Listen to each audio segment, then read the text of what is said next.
Hi everyone, and welcome back to another exciting lecture in logic and critical thinking. In this lecture, lecture 11, we'll take a look at induction fallacies. So we'll continue our discussion in this section, section 4, the final section of the course. We'll continue our discussion of fallacies, this time again taking a look at fallacies or mistakes in reasoning associated with inductive reasoning or inductive types of arguments, right? So we'll say more about that here in a moment. So then, much like we did in the previous lecture, lecture 10, when we talked about relevance fallacies, we'll basically then go through and offer a catalog, more or less, of all the various ways you can make mistakes in the process of coming to an inductive conclusion, right? Or all the ways you can make mistakes when you're engaged in that inductive reasoning process. So again, this is going to, as we'll see, talk more about, I should say, reflect all the things we talked about in chapter 11 or in lecture 6 when we discussed inductive reasoning, right? So we discussed the process of inductive arguments and inductive reasoning in that lecture and in that chapter as well. And so again, the idea is here, we'll turn our attention to all the different kinds of ways you can make mistakes in that process. Okay, so that's really what we're up to here. There's nothing too overly complex. Again, I think if there's anything difficult about any of these lectures or any of the material in this final section, it's just the sheer volume of the different types of mistakes we'll be talking about. But again, practice, practice, practice, I think helps with that. And in terms of practice, I did want to mention while I'm thinking about it, with respect to your homework, unlike the previous chapter where it lined up perfectly with our major headings, or at least the way I'm going to present it, there's not a perfect matchup, so to speak, this time around, although it's almost similar, pretty similar. So again, what we're going to be doing is offering a catalog of the various ways you can make mistakes when you're engaged in inductive reasoning. And so again, going back to the exercises, this is on pages 225 and 226, where again, the idea is you're given a whole slew of various expressions, and then your objective is to identify the kind of mistake that we're talking about here that best applies them. And so you'll notice that they combine what I call, or what they also call hasty generalization and bias generalization. They combine these two as an option in the homework under A, right? And then they offer accident as B, where as I mentioned in the course schedule, you needn't worry about accident. I don't like what they presented there, and so we're going to skip that and not worry about that. So that option B for the homework you can altogether just eliminate, right? And so then most of them then line up past that point. So they combine these two. They also combine these two. So I give very specific instructions in the homework and course schedule, right, that I want you to differentiate these two, right? So don't just tell me A, you need to tell me which one in the homework, right? Which one it is. And then similarly, even though they combine post hoc and cum hoc, you need to differentiate them, right? So they label that F. Both of these fall under F in the homework. So if you identify F as being the one that best fits whichever number you're doing, then you'll need to distinguish F post hoc or F cum hoc. Okay? So hopefully that's pretty clear. But otherwise, then all the other ones seem to sort of correspond. So they have one for mistaken appeal to authority, one for mistaken appeal to popularity. They combine these two again, but then it's just slippery slope and then untestable explanation. So most of them match up, but I wanted to point out how there's not that perfect parallel with respect to how the headings that, as I'm presenting the material here, there's not that perfect parallel with then the homework headings as they present it. So I think that's all I have in terms of preliminary remarks. So we'll go ahead and just dive into the actual lecture. So turning to then slide 2, a lot of this I already intimated a moment ago, right? But why are we here? Again, we're discussing fallacies. That's what we're doing in this section. Section 4 is discussing fallacies or mistakes in reasoning. And specifically then, what are we doing here in this particular lecture, lecture 11, which again corresponds to, or sorry, lecture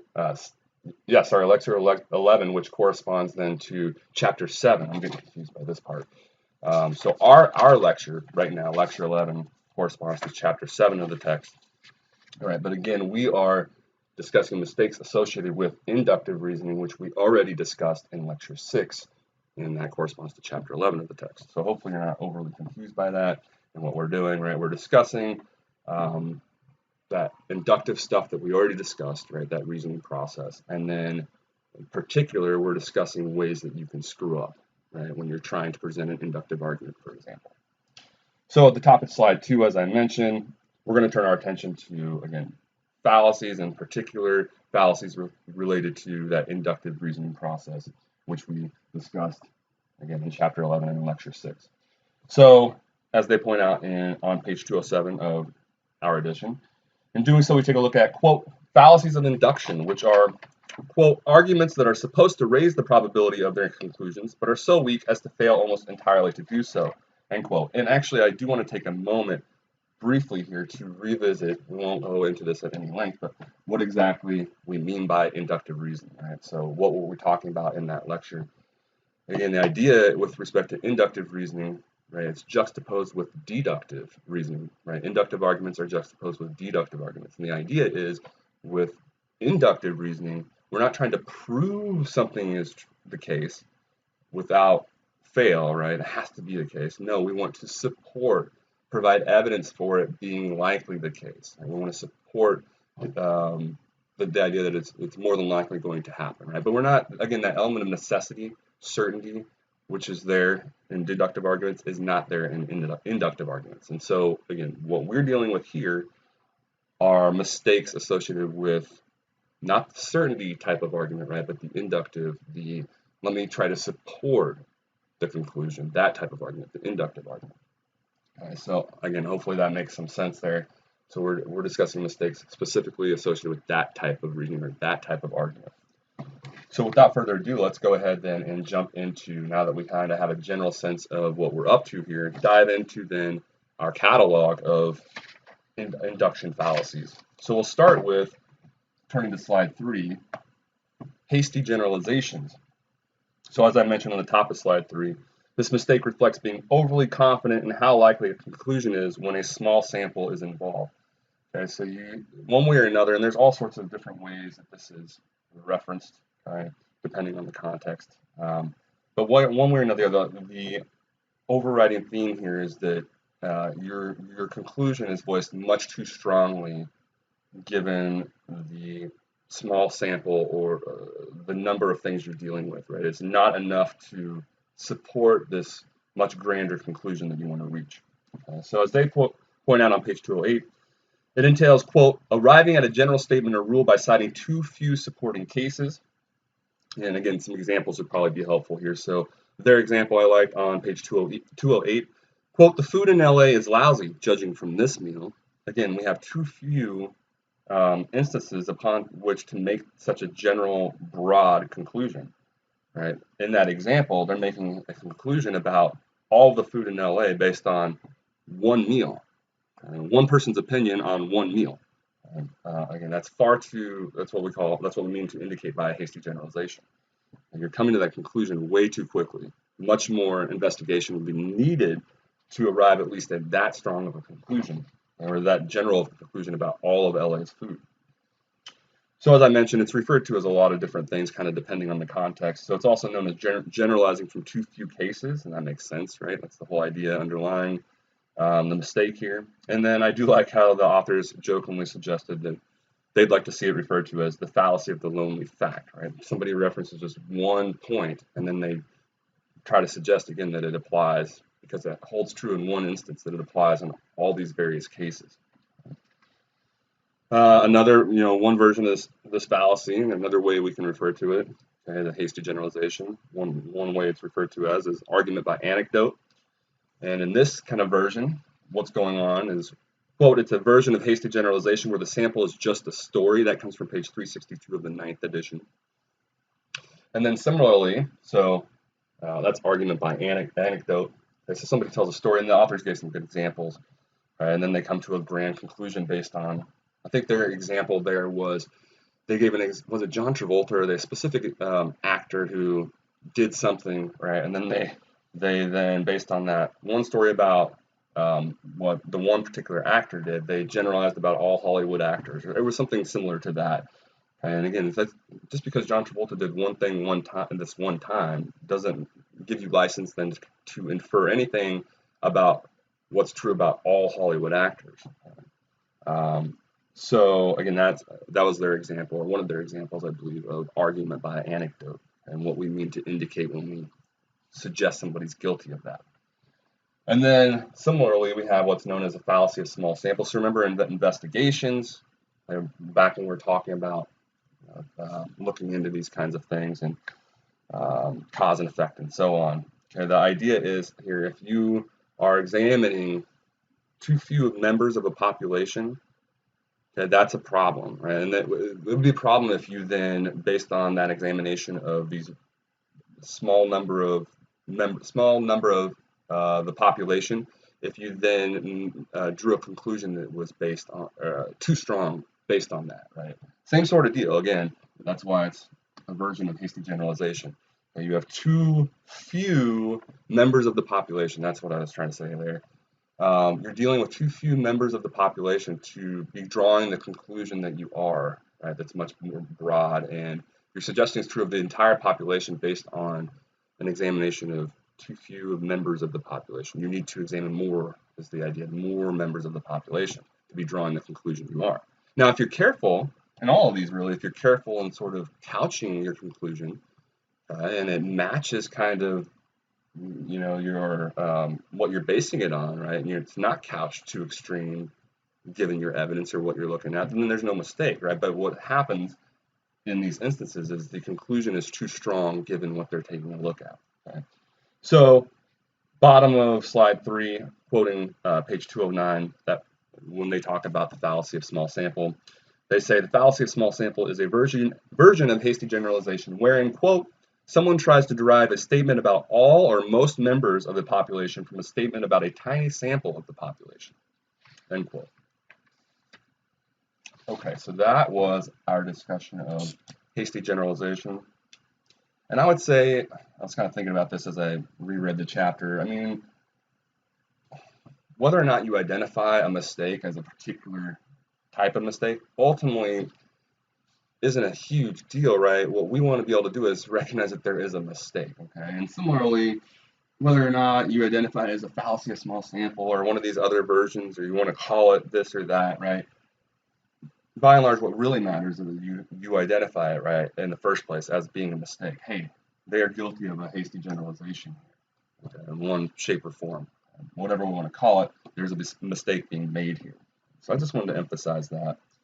So the next type of mistake we'll discuss with respect to inductive reasoning is when somebody draws, again, a conclusion about, let's say, all the members of a population based on examining a particular sample. Not only is it, so that wouldn't be a problem, right? We have to examine oftentimes just a sample of the population. We can't examine all members of the population. The problem is it's not random. And we talked about all the issues associated with if the sample isn't random in lecture 6. So go back and revisit that if you need a refresher. All right. So the problem is the sample in this instance, when there's this mistake going on, the problem is the sample certainly isn't random and it's said to be biased, right? So again, some examples will probably help here. The way they put it from 210, this is at the top of slide 4, someone's guilty of this type of fallacy. So someone who is guilty of this type of fallacy arrives, quote, at a general statement or rule by citing an atypical supporting case. And then they say, this is from the 9th edition, page 362, it entails, quote, overestimating the strength of an argument based on a biased or non-representative sample, end quote. And that's the key here, is that one way or another, the sample that we're dealing with is not representative of the whole. Okay? And that's ultimately what we're after whenever we want to draw conclusions about the population, is a representative sample. Again, we discussed that at length in lecture 6. Okay? And so what we're getting with a biased sample is the opposite of that. Okay? It's going to be slanted and skewed in certain respects. That's why, by definition, it's biased. So one version of this, as I mentioned kind of in the middle of slide 4, is known as the self-selection fallacy, which, quote, happens when someone generalizes incautiously from a self-selected sample, end quote. So this is from 211. Sort of adding to that from the 10th edition, page 379, that is, it occurs, quote, when we overestimate the probability of a conclusion derived from a self-selected sample, end quote. So, in other words, let me give you an example. So this is a perfect example, I think, in my mind, of if you were to draw a conclusion from this sort of thing. You should always be on guard when, and they sort of suggest this, right, when it comes to polls. Always be on guard against the conclusions taken from polls, especially when there's self-selected samples involved. In other words, consider, for example, that there's a poll in a gun magazine, asking people to respond and sort of give their views on what would be the word, gun restrictions and restricting the Second Amendment and so on. All right, and let's say somebody then viewed the results of this poll, and hey, you can draw certain conclusions from such a poll, but it's all about how you word those conclusions. How strong are those conclusions? And they better not be very strong at all if you're dealing with a poll that has a self-selected sample that's dealing with that issue that comes from a gun magazine. Obviously, the people that are responding, first of all, they're reading gun magazines in the first place. Right? So if somebody were to draw a conclusion, for example, that based on that, and let's say the results were they were strongly in favor of retaining the Second Amendment, not infringing on gun rights at all as they stand, not changing the status quo, and so on. That was the result of this particular survey or poll in the gun magazine. Let's say somebody then saw that and they said, hey, did you hear that Americans are in favor of yada, yada, yada? That's way too strong a conclusion, right? Generalizing from that to Americans in general, right? Because again, that was a self-selected sample. They are reading gun magazines in the first place, right? So they're skewed in that sense. They're already more than likely to be defenders of gun rights, let's say in this example, right?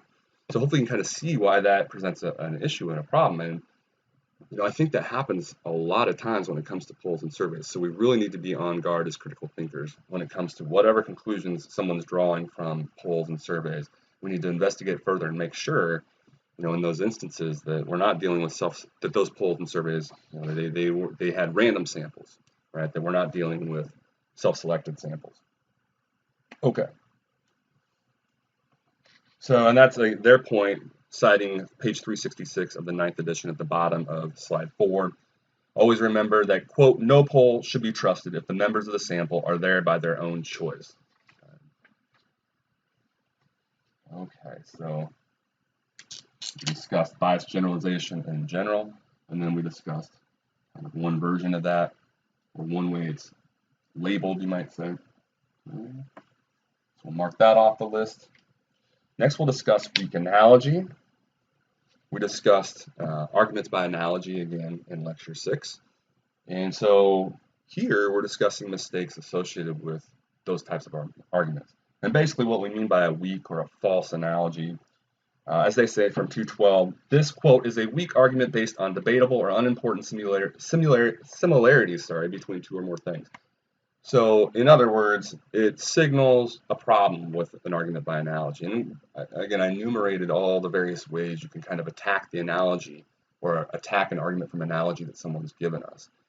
And one way or another, if the idea is the analogy is no good because it has very weak similarities, it's not addressing strong dissimilarities, so on and so forth, then we would label it, right?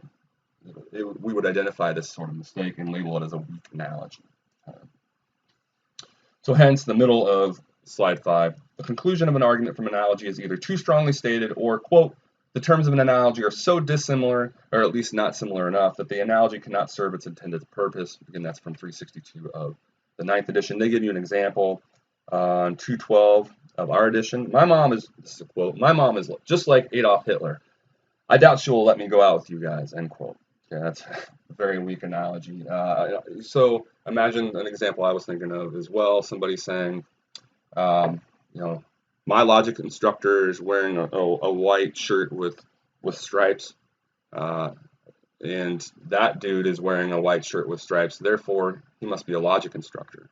Okay? If somebody were to offer us that as an argument by analogy in support of the idea that he's a logic instructor, that would be terrible, right? We would identify that as a weak analogy precisely because, again, the similarity referenced between the guy we know is a logic instructor and that dude over there is not relevant. Okay, having a shirt with stripes on it, that's not relevant to whether someone is a philosophy instructor or a logic instructor. Right, so we would immediately, hopefully, right, we would immediately identify that as a weak analogy. Okay, so that is that one. Next, we'll discuss mistaken appeal to authority. So this is turning to slide 6. As I mentioned at the top there on slide 6, the general theme here is that this person is supporting, and we're dealing with, in general here, let's erase this. Give us a little bit of room here. And I, again, apologize for how much stuff's on the board, but I do like having the entire catalog, so to speak, up there and visible at the same time. So, again, the idea is we're dealing with an inductive argument with however many premises. We'll just say 1 here. And they're offering this supposed evidence as support, reason to believe this is probably going to be the case. Not necessarily, that would be deductive, right? But probably, right, it lends us good reason to think this is more than likely going to follow them. Okay. And so the deal here is when we have a mistaken appeal to authority, their evidence, right, is faulty in the sense that they're appealing to a source that's no good, right, as evidence in this case. Okay. So again, the general thing with respect to this kind of fallacy, as I mentioned on top of slide 6, is that a person is supporting, not really, that's why it's in quotes there, right, his or her conclusion by appealing to an insufficient source. So quoting page 213 of our edition, that is, quote, he or she tries to support a contention by offering as evidence the opinion of a non-authoritative source, end quote. And by that we just mean one that's not relevant here and not good enough here. Then later on 213 they say, quote, one of the most common occurrences of mistaken appeal to authority occurs when an authority in one field, domain, or discipline is assumed without further ado to be an authority in an unrelated field, domain, or discipline, end quote. And I would agree with them, that happens all the time, right? We revere someone's credentials, right? They've made it pretty far in life in their profession or whatever, and then we automatically sort of endorse their opinions on all these other issues that are nevertheless unrelated to their area of expertise, and that's what we mean here, right? By suggesting this is a kind of mistake. Okay? Just because they have a great reputation in their own area of expertise doesn't mean that we should be endorsing their views on any other matters. So I'll give you an example there at the bottom. Again, slide 6. Dr. Diddly-Do insists that the investment opportunities our financial advisor recommended we jump on will not be profitable in the end. I'm inclined to agree with him, that is Dr. Diddly-Do, given how great his philosophy classes were. You remember how amazing Intro to Philosophy was, right? So here, not only is he just jumping on board with whatever his amazing philosophy instructor suggested, right? And he's doing so against the advice of someone who actually is an expert in the area that's relevant, right? So a great example. This is actually my own example, right? Great example of a mistaken appeal to authority there. No matter how great those philosophy instructors are, you can't go endorsing all their beliefs all the time. Okay, so that was a mistaken appeal to authority. We'll move on then to mistaken appeal to popularity, and we'll have a few slides here because there are a few different versions that we'll get into and differentiate. So here, again, a mistake. What's offered as evidence isn't any good. Again, that's the problem. The person in this case is, in one way or another, in general, their evidence is just pointing to the fact that everyone's on board with it, or that everyone does it, or everyone believes it. Okay, so the idea is, well, hey, this is popular, therefore you should also believe it or do it or whatever, right? Just that in itself, just because this is popular, isn't itself evidence for jumping on board with it. So, as I mentioned at the top of slide 7, it's also known as mistaken appeal to common belief, and argument in quotes there, from popularity.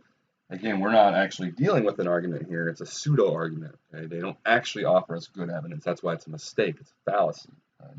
So anytime in labeling the fallacy, there's argument in there, and it's always in quotes because there's actually not an argument there. So you could call it an argument from popularity, or again, mistaken appeal to popularity. Call it whatever you want.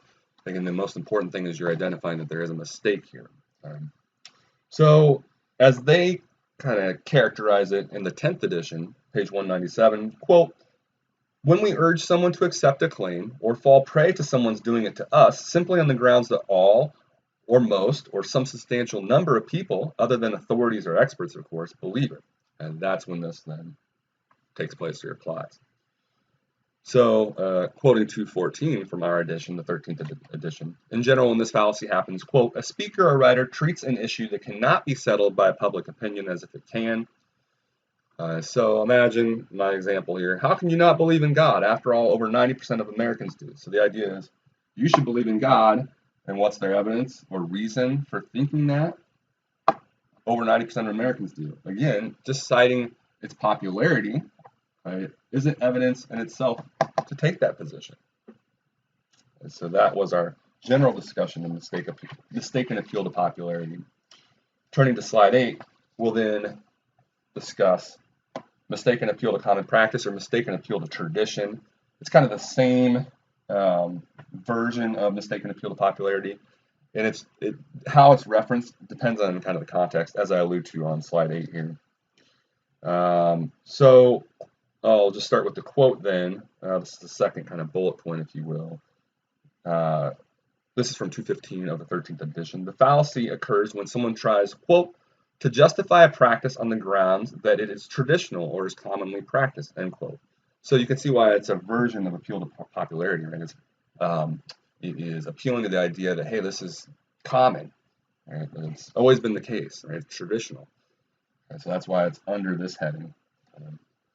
And I'll give you some examples then of what we mean by a mistaken appeal to common practice or a mistaken appeal to tradition. So what we might call a mistaken appeal to common practice would be something like, this is the second one up from the bottom.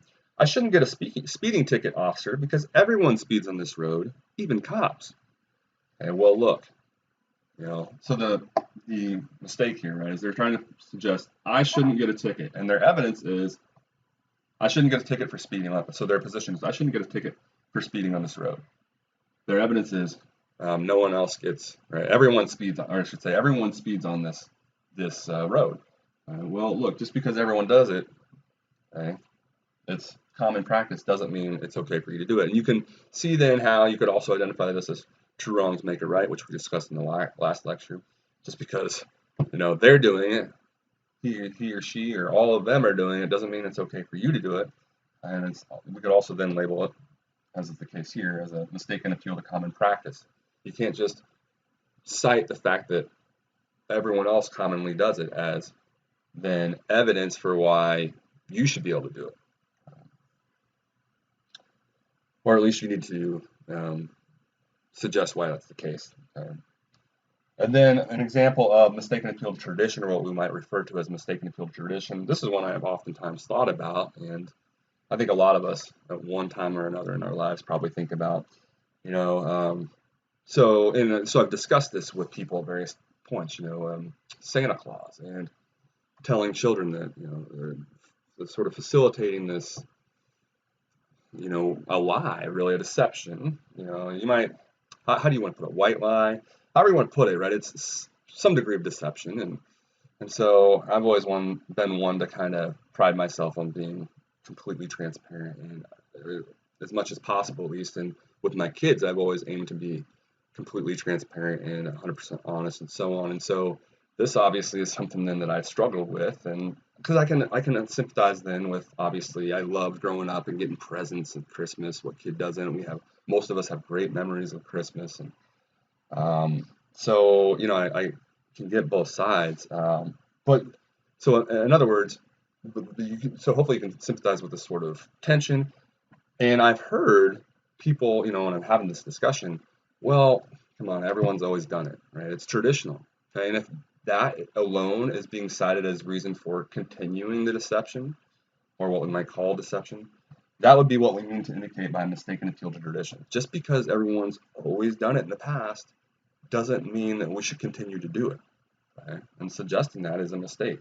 Okay, if it was the case that we should always just continue to do what's been traditional, then we'd still be engaged in slavery, burning people, etc., right? So, as they mentioned in the text. So that again is an example of a mistaken appeal to tradition. So again, it's how you couch it, right? Because you might just say, you can imagine somebody having again this back and forth. Maybe you even have, like I have, exchanges or discussions about this topic, and somebody might say, and offer as evidence, well, it is traditional, and that in itself, that appeal to tradition, isn't necessarily a mistake. It again depends on what they're trying to do with it, right? And how strongly then, right, their position based on that is, right? Are they concluding too much from it? Oftentimes that is the case, and when that is the case, we'd want to throw up the red flag and say, hey, that's a mistaken appeal to tradition. Okay, so that's slide 8, and that concludes our discussion of mistaken appeal to popularity in general, and then its versions. Or actually, it doesn't. I'm sorry. We'll have one more version here. The bandwagon fallacy, which you've probably heard of. Most of us have heard of the bandwagon fallacy. Again, a version of, if you will, mistaken appeal to popularity. You probably all have a general sense of the bandwagon fallacy, and we can see why it would be under the heading of mistaken appeal to popularity. We are trying to get someone to do something, to jump on board, to behave the same way because everyone else is doing it. Again, the general theme here is, look, everyone else is doing it or believing it or thinking it, or it's always been the case, so you should too. That in itself is never a good reason, right? Just because it's popular in some shape or form is never a reason in itself to endorse the position or think it's true, a claim's true, or take up or do a certain thing, right? So, as I mentioned at the top of slide 9, this is another kind of mistaken appeal to popularity, and it's known as this bandwagon fallacy is another version of mistaken appeal to popularity, which occurs when someone tries, quote, to get us to do something by suggesting that everyone or most people are doing it, end quote. That's from 216 of the 13th edition. So, again, they're not actually offering legitimate support. Okay? They're just appealing to the fact that everyone already does it, already takes that position. Well, that in itself, again, is never, from a logician and critical thinker's perspective, never legitimate evidence. So, quoting page 216 there towards the bottom of slide 9, the fallacy happens when someone tries, quote, to induce us to do something by making us feel out of step with things if we don't, end quote. Reminds me a lot of the peer pressure fallacy too, right? So my example there at the bottom, where's your mohawk, dog? Look around you. Do you see one of us guys without one? The idea is you should have a mohawk. Why? Because everyone else has a mohawk. Right? Well, just because everyone else has a mohawk doesn't mean you should necessarily have a mohawk, right? So if someone implied that, they'd be guilty, as is the case here at the bottom, they'd be guilty of then the bandwagon fallacy. Okay, now we have concluded our discussion of mistaken appeal to popularity in general, and then those specific versions. We'll move on then to discuss. So these have to do with cause and effect, right? And we discussed cause-effect relationship again in this lecture at length, and explanations and so on. So these mistakes will have to do with that portion again of lecture 6, the cause and effect reasoning that we discussed again in that portion of lecture 6 in chapter 11. It's the kinds of mistakes we can make with respect to cause and effect reasoning. So we're going to cover 2 main types, post hoc and cum hoc, okay? And we will go through, in general, as I mentioned somewhere here coming up, you don't have to know like their particular variations that they mentioned of the post hoc and cum hoc, other than these 2. I do want you to be familiar with these 2, which fall best under post hoc here. Right? But yeah, so they differentiated a few different versions under cum hoc, post hoc. Those other ones, don't worry about, okay, unless I'm drawing your explicit attention here to them. Right? So again, these are related to cause and effect reasoning. 2 different types, and we'll go through them in turn. We'll spend a lot more time because we have a few different versions. We want to spend more time discussing on post hoc, but we'll go through each of them in turn here. So the first one is technically post hoc ergo Propter hoc. Right? It's a longer, usually it's expressed as a longer Latin expression, which translates into English as after this, therefore because of this. And so the idea is, so, imagine a timeline here. Right? Things are happening, different things are happening there. A happens, and then B happens, okay? And so after this, because of this, is post hoc ergo Propter hoc. That's what it translates at. And we'll get into what the mistake is and what exactly that means here in a moment, okay? But just wanted to mention that it does have that longer, typically, or sometimes, not usually actually, most of the time, I mentioned here somewhere, we'll abbreviate it in this way, and I would say most of the time you actually come across somebody referencing this fallacy is in this abbreviated sense. They don't usually say post hoc ergo Propter hoc, right? They'll say he was guilty of a post hoc. Right? And so we'll do the same, right? We're not going to reference these constantly as post hoc ergo Propter hoc. We'll just say post hoc or cum hoc. But I do, again, slide 10, drawing your attention to, they do have a not typically, but they do have a longer expression that we, again, use the shortened version of typically. So the second one will be cum hoc ergo Propter hoc, which is Latin for with this, therefore because of this. So in that instance, so we have these various points in time. Again, that's what these dashes are. And with cum hoc ergo Propter hoc, A and B are both happening at the same time. Okay. So whether this would be post, and this would be cum hoc, and one way or another, just because of them happening in time, when they do, the person erroneously suggests there's a causal relationship at play, right? When they don't have evidence for it. Right? Just because things happen at certain points in time doesn't necessarily mean, right, that one caused the other. And to suggest or imply that is a mistake, which is what's happening here then. So we will start with, what else do I say here? So this is the middle of slide 10, quoting page 217. Quote, both, that is both of these types here, assume that the timing of two variables relative to each other in and of itself is sufficient to establish that one is the cause and the other is the effect, end quote. No, we need to know more other than just when they occurred in terms of time. Okay. So there I said at the bottom, right, go ahead and use the abbreviated versions as I and most other people do. And this is something they don't explicitly draw out in this edition. I think they did in previous editions, but I think it's helpful to do it regardless. And talk about how what's going on here is problematic, and it boils down to sort of three different possibilities that people who commit these mistakes aren't acknowledging, right? In suggesting that there's automatically that causal relationship. So you can imagine, right? So let's say they're saying that A caused B. Right? Well, as I mentioned at the top of slide 11, look, that obviously, right? That could just be accidental or coincidental, okay? However you want to label it. So the connection between A and B could just be a coincidence. And no matter how many times it happens, right? Now that it's a coincidence, the more times we see B immediately following A, that it's coincidence or just due to chance, that becomes less and less probable. But you can't ever completely eliminate even that possibility, right? That relationship was just due to coincidence or chance.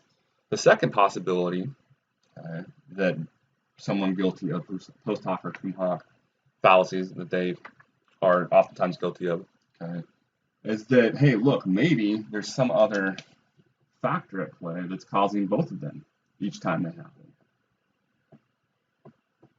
But there's a third element, and so to say then that B was caused by A or that A caused B, that would be a mistake, because no, C caused both of them in all these different scenarios. So that's a second possibility that isn't acknowledged, and when someone automatically jumps to the conclusion, well, then A caused B. Okay? And then the third one doesn't apply to post hoc, right? Because nobody makes the mistake of, right, when they come in this direction, right, nobody assumes, well, B caused A if B came after A, right? But imagine, right, that somebody, when it comes to cum hoc, okay, they automatically assume, well, A caused B. Well, maybe, because these two things are happening at the same time, right? Well, maybe, no, it was B causing A each time. So, right, each time A happens, B happens.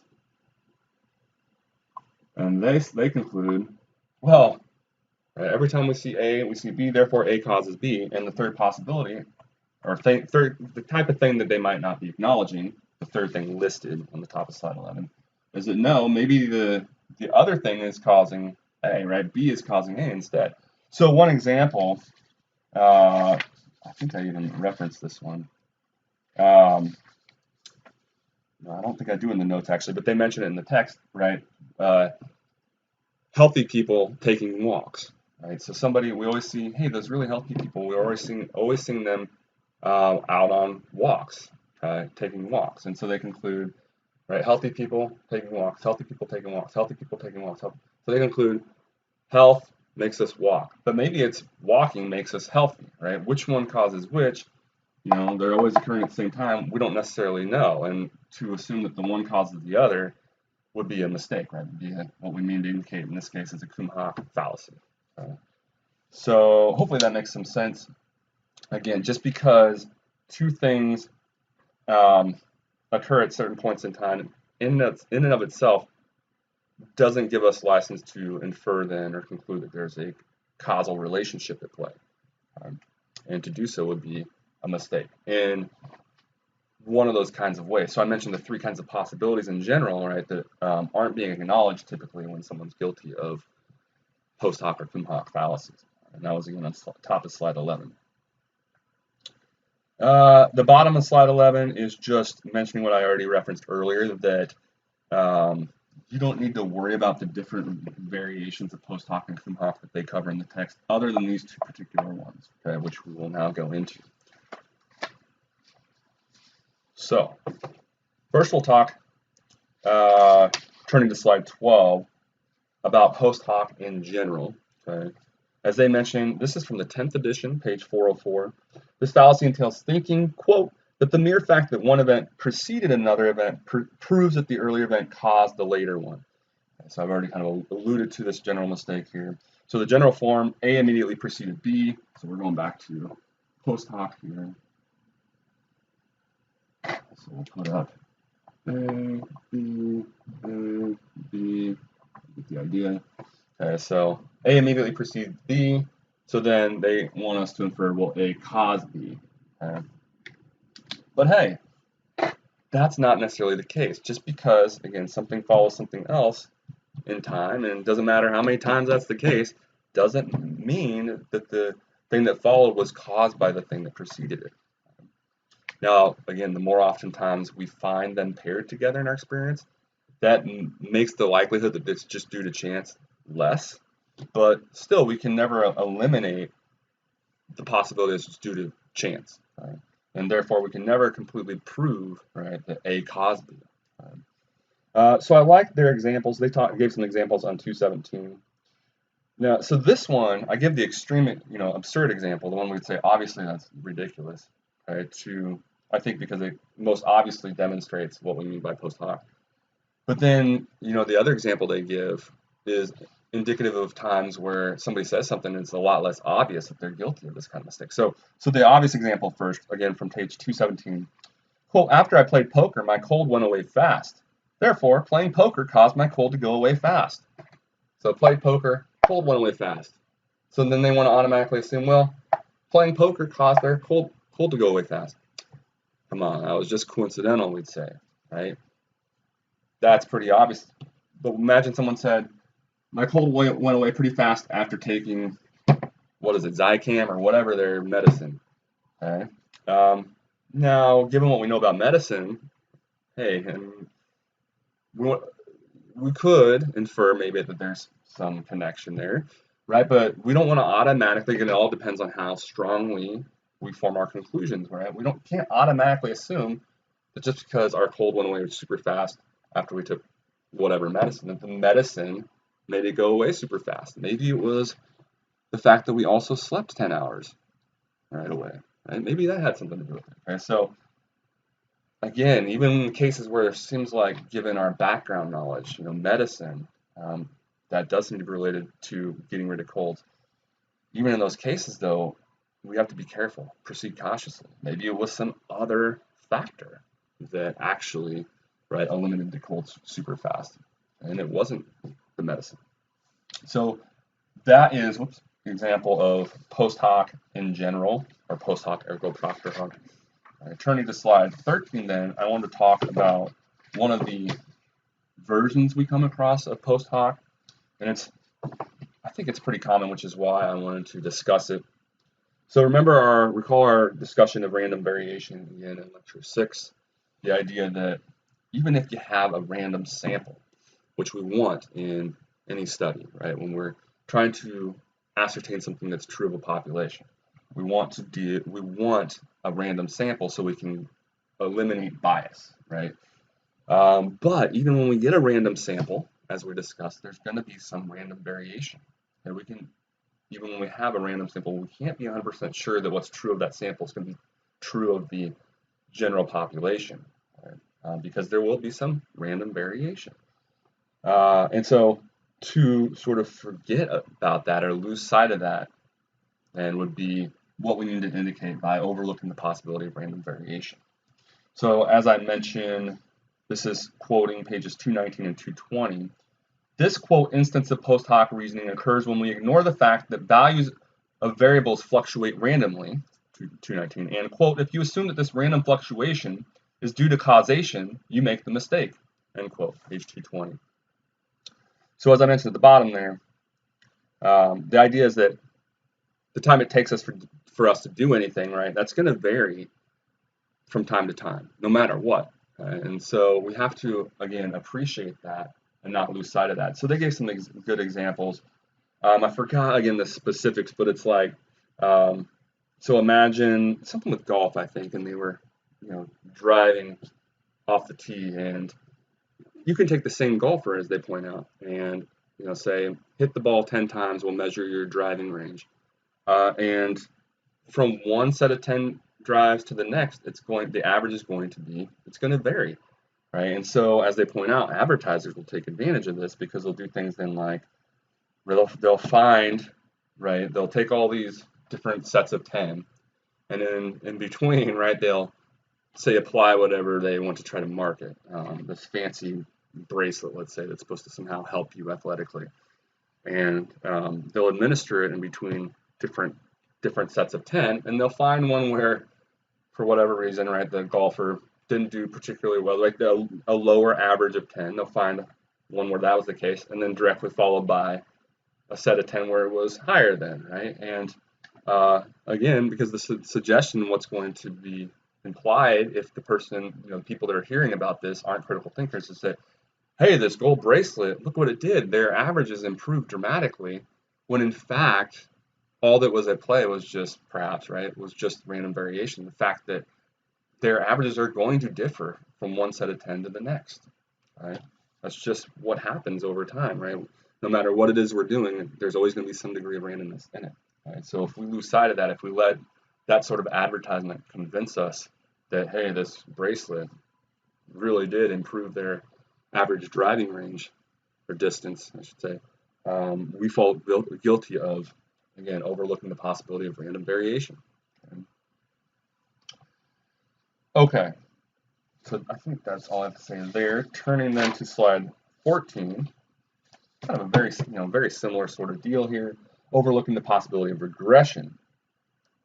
So here, as I mentioned at the top of slide 14, over time, statistical results are going to balance out, meaning that statistical anomalies or strange statistical situations, right, those are going to sort of be eliminated, right, and you're going to get results that come closer and closer to the mean. So you might, for example, if you're familiar with baseball stats, you might have heard of the expression, we can expect some positive regression. So in other words, let's say Joe Henry is a career 300 hitter, and so his career, maybe you don't know too much about baseball, but career hitting average is, and he's been playing a long time, right? So, hey, this career average, it has some weight to it, right? It's some significance, right? It wasn't based on a very small sample. And then this year, 2021 average, and we're in, especially for early on in the season, he's only hitting, let's say, 190, okay, well below his career average. Then you would hear you could hear pundits saying, you can express, I already forgot his name, Joe Henry, you can expect some positive regression from Joe Henry. And what they mean is, look, this isn't going to be likely to follow, right? Given what we know is the true average over time, what seems to be the true average for Joe Henry, we can expect, right, his performance after this, post this, to probably go up, right? We shouldn't expect his average to be near 0.190 at the conclusion. Let's say this was halfway through, right? At the conclusion of the season, we should expect a higher average than 0.190, okay? And to not expect that, right, or when we see, so not to expect that, right, we wouldn't, right, be adequately recognizing, right, regression to the mean, or alternatively, let's say at the end, 2021, good grief, he's hitting 0.220, and we're like, whoa, what did he do differently? Right, we would be guilty of overlooking the possibility of regression because we think, oh, he must have done something crazy, but no, that's just what was likely to happen, right? Given regression, right? Over time, things are likely to just even out. So another example I have is imagine two that I came up with. Bear with me here too as I flesh these examples out. Imagine two people. So person A and person B, or let's call them Tim and Joe. Tim and Joe. And Joe says, look, I have some superpowers when it comes to flipping quarters. I can make them turn heads up. And Tim goes, oh, whatever. Let's see. So they both agree to flip quarters 10 times. And Tim only flips 2 heads. And Joe flips, lo and behold, 6 heads. Well, we know, as critical thinkers, that you flip a quarter 10 times. Okay? We're not dealing with this weird quarter, right? Just straight facts, just a quarter. How many times, right, is it on average, all things considered, over time, what will be the average that it'll land heads? 5. Okay? And so let's say this happened first. And then this happened second, and we kind of weren't thinking critically, and all of a sudden we see, oh, this huge jump in Joe and being able to flip heads. We're like, oh my gosh, Joe does have this superpower. Wow, look how much more he was able to flip heads. No, right? We should have known as critical thinkers that was already likely to be the case, given that on average we could expect anyway, right, someone to just flip heads 5 times. Right? So this was just unusually low, right? So we shouldn't expect, right, what's just positive regression here. We shouldn't try to explain that positive regression by some other factor. Joe's superpower. To do so, again, would be an example of overlooking the possibility of regression. So as I put it, this is the second from the bottom bullet point on slide 14. The point here is that we shouldn't read too much into the fact that anomalies are followed by results that are closer to the average. This is simply what's bound to happen due to statistical regression. I'll give you another example down there. This is at the bottom. This is actually one they had in a previous edition, I think. We should not suspect some sort of causal reason when average height children are born to abnormally tall parents, right? So you have 2 super tall parents, then just average height kids. Sometimes people are like, what's going on there? Well, look, again, the parents were unusually tall. So all things being equal, the chances are they're going to have, kids that are closer to the average height. So that was slide 14. Moving on to slide 15. So that was our discussion of post hoc. We'll move on to cum hoc. As I mentioned on the top of slide 15, here the fallacy entails, quote, thinking that a correlation or covariation between 2 variables proves that one causes the other. Okay, so we'll switch this around again. And here it is, A and B always happen at the same time. And so the person's like, hey, A must be causing B. But as we mentioned, hey, there might be something else at play. Maybe B's causing A, okay? or maybe it's just coincidence that they are always happening together, or maybe there's some third thing, C, causing both in each instance, as we said. Okay? So, yeah, many ways we can be guilty of this sort of mistake, right? But in general, the mistake in general is assuming that just because two things happen at the same point in time, that one must have caused the other. So the general form, as I mentioned there, is A happened at the same time as B, therefore A caused B. Give you an example. Actually, this is their example from page 221. Quote, John had a heart attack while he was saying a prayer, therefore the prayer caused the heart attack. So A and B happened at the same time. Right? Said a prayer, had a heart attack, both happened at the same time. So they want to say, wait, maybe the prayer caused the heart attack. Maybe he started having a heart attack, right, and instantly started praying. Maybe it was the other way, right? Or maybe there's a third thing at play.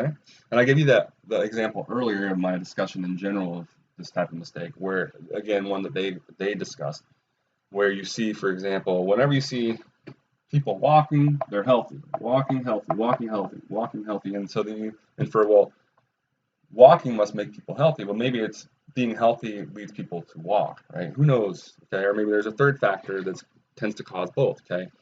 Again, the point is, in general, you can't infer that there is a causal relationship between these two just because they happen at the same point in time. There might be, okay, but you don't have license to just automatically infer that causal relationship because they're happening at the same point in time. And that would be a mistake.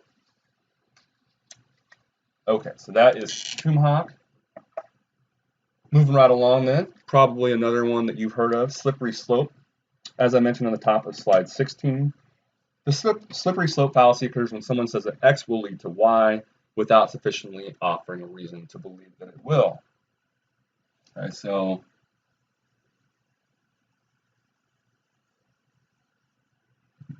X is going to lead to Y. Now maybe, right, if you provide the adequate evidence, just suggesting X will lead to Y isn't necessarily a mistake, but the idea is when we say someone's guilty of a slippery slope fallacy, they haven't adequately supported the idea that X will automatically lead to Y. So imagine someone says, if we legalize gambling, then before you know it, everything will be legalized. All right, so gambling, everything. I think that's a good example of a slippery slope fallacy, right? If somebody were to suggest that. You need to tell us why just by legalizing this one thing, that would spiral into legalizing everything being allowed. Okay, without providing any evidence, that's a huge leap, right? And so that would certainly be a mistake. I'll give you another example there towards the top of slide 16. Quote, this is my own example, but honey, if you decide not to mow the lawn this week, pretty soon you won't be mowing the lawn at all. Right? Don't mow the lawn this week. And then he or she says, well, if you don't mow the lawn this week, you'll never mow the lawn. Well, why does that necessarily follow, right? You need to give me some evidence, honey, why not mowing it this week means that I'll necessarily never mow it again. Also, I mentioned there towards the bottom of slide 16, second bullet point from the bottom, something I don't recall them, I just reread it this morning, I don't recall them actually mentioning this time around in this edition, but the slippery slope fallacy can occur, much like a false dilemma can occur in sort of different ways, or can be couched in different ways. You can come across a slippery slope fallacy worded in different ways as well, or sort of couched in a different way, let's put it that way. So, in other words, since X has already happened, well then we have to do Y. Okay, so since X has already taken place, the idea is, or since policy X has already been established, we have to kind of then accept, right, build off of that and do Y. Okay? That's what I'm getting at when I say since X has already happened, taken place, then Y must also happen or take place. Okay? If you don't demonstrate, again, why, just because we've already done something, then this other subsequent action has to take place. If you don't, again, support that notion, that's a fallacy or mistake. And so the example, this is the one they gave actually when they discussed this in a previous edition. Common sort of version of this type of slippery slope is, after war has been started, okay, and this is the one I'm referencing at the bottom there. So, war has been started. Someone who says, well, we have to finish the job now, and we might as well deploy more to get that done. All right, so we already started the war. We have to then finish it and deploy as many resources as necessary now to make sure it's done. Well, you need to support that, right? Maybe it's the case that we made a mistake here by starting it, and maybe the proper thing to do is withdraw, right? Admit our mistake, withdraw, and not make a bad situation even worse.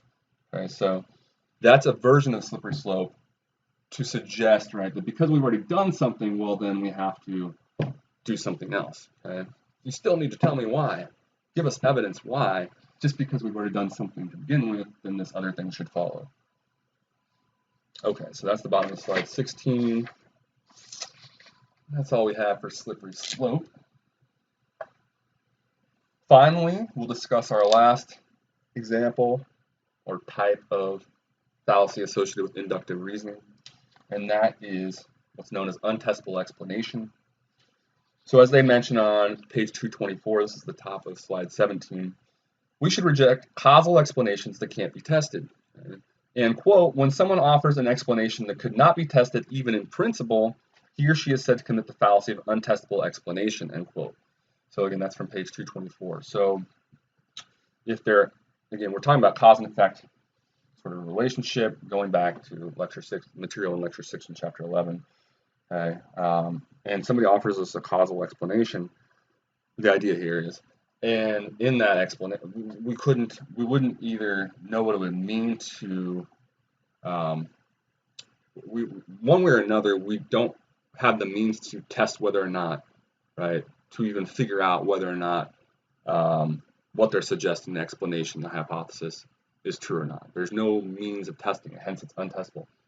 That's a problem. Anybody that offers us an explanation that we have no recourse or no means to figure out whether it's correct or not, right? That's a mistake on their part. Okay?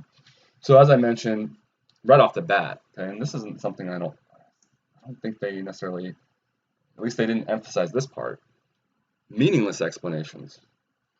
They did kind of allude to, I guess, vague, right, issues with explanations that hinge on, I forgot their example, but vague terms, which is kind of what I'm getting at in my example of a meaningless explanation here. So this is the middle of slide 17. Imagine somebody, and this actually goes off of an example they talked about in a previous edition, explaining why butlers with English accents are paid more. So they're trying to explain why butlers with English accents are paid more.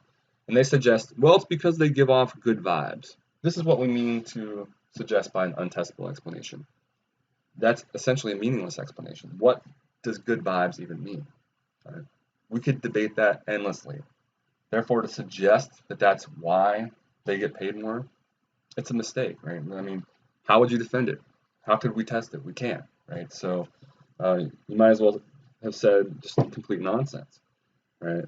Because they booga, right? We can't test that either, and you can't defend it either. So again, meaningless expressions like that, explanations that we don't even know what it mean, right? We don't even know what having good vibes would look like. So how could we test whether or not it's true they have good vibes? And that's the point at the very bottom of 17. And then, so obviously meaningless explanations, right? Ones where we wouldn't even know what it would mean for it to be true or false. That's an issue. But then also it's an issue if we would know, let's say, what it would mean for it to be true or false, but we have no means or way of actually testing it. Well, that's still a problem, right? So practically speaking, so it's not. So the idea is it's not conceptually difficult, right? We know what is meant, but practically there's the difficulty when we have no way of testing it still. That's equally problematic for a critical thinker, and so we need to be on guard against these kinds of explanations as well. So, for example, explanations that refer to an afterlife. How are we, if somebody tries to explain a phenomenon by appealing to an afterlife, how are we as critical thinkers, how do we do anything with that kind of explanation? There's no way we could test it. Okay, so from our perspective as critical thinkers, we can't do anything with it. And we would identify it as a kind of mistake if they were trying to suggest that that explanation is adequate.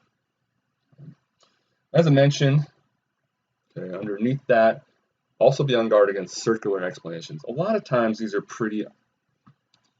sometimes these are pretty obvious, and then when they are, right, I mean, it's clear there's a mistake. But sometimes then they're not as obvious, and so they can be a little bit more confusing in those instances. So a clear example, page 395 of the 10th edition. Why is the floor wet? And so, they're trying to explain why is the floor wet, and somebody says because there's water on it. That's just restating that it's wet, right? I mean, it's not offering an actual explanation at all. And so then I mentioned one that's maybe, so that on the face of it seemed absurd, right? If somebody were to explain why the floor is wet by saying there's water on it, we'd be like, well, you haven't really given me any explanation. The toilet screwed up, or what's going on. So, right, we would have a problem with that. Clearly, right? It's a much more obvious example. But then there are cases where we're offered circular explanations where it's maybe not near as obvious. So imagine somebody saying something like, "Why do I think the death penalty is wrong? Because it's not okay to punish someone with death." Right? So they're explaining why the death penalty is wrong by suggesting that it's not okay to kill someone, not okay to punish someone with death, which is what the death penalty is, right? So they're just saying it's wrong because it's wrong. Right? Again, not really explaining why it's wrong, you're just restating that it's wrong. Right? Hence, that's why it's circular. And so you're not really offering an explanation at all in that sense. Okay? And in that sense, then it's an untestable explanation, as they suggest. So that is the bottom of slide 18. And with that, I think we have finished our account of at least the fallacies we want to cover with respect to inductive reasoning. We've gone through all the major headings here and some of the various subversions or subtypes, if you will, of these different kinds. So hopefully most of those made sense. I don't think there's anything, like I suggested earlier, too overly difficult about any of these. Again, their sheer number can be a little bit overwhelming when you're first jumping into this, but again, practice, and I don't think there's too much to worry about here. So this does conclude, again, our discussion of induction fallacy. So all that remains at this point in the course, right, is the last lecture. Hold back your tears. I know it's going to be difficult. You only have one more lecture, one more video to get your fix of logic and critical thinking, and then it's over. But don't worry. I'll probably offer a conclusion video where I'll point you in various directions to continue getting your philosophical fix if you need it in the future. But we are almost done with the course. We only have one more lecture then, lecture 12, where we'll finish the final section, the fourth section, our discussion of fallacies. We'll turn our attention to what I titled the lecture, Other Fallacies, right? Basically all the other kinds of mistakes we can make as logicians and critical thinkers that weren't discussed in these previous two lectures, right? Our lecture 11 and lecture 10. So in particular, we'll discuss a lot of formal fallacies, what are known as formal fallacies, mistakes associated with the underlying form of the arguments that are given, and then a lot of mistakes associated with language. So that's what we have to look forward to in the next lecture, in the final lecture, lecture 12, and that'll be it then. So again, that's it for lecture 11. Offered you a little bit of a preview there in terms of what to expect in the next lecture.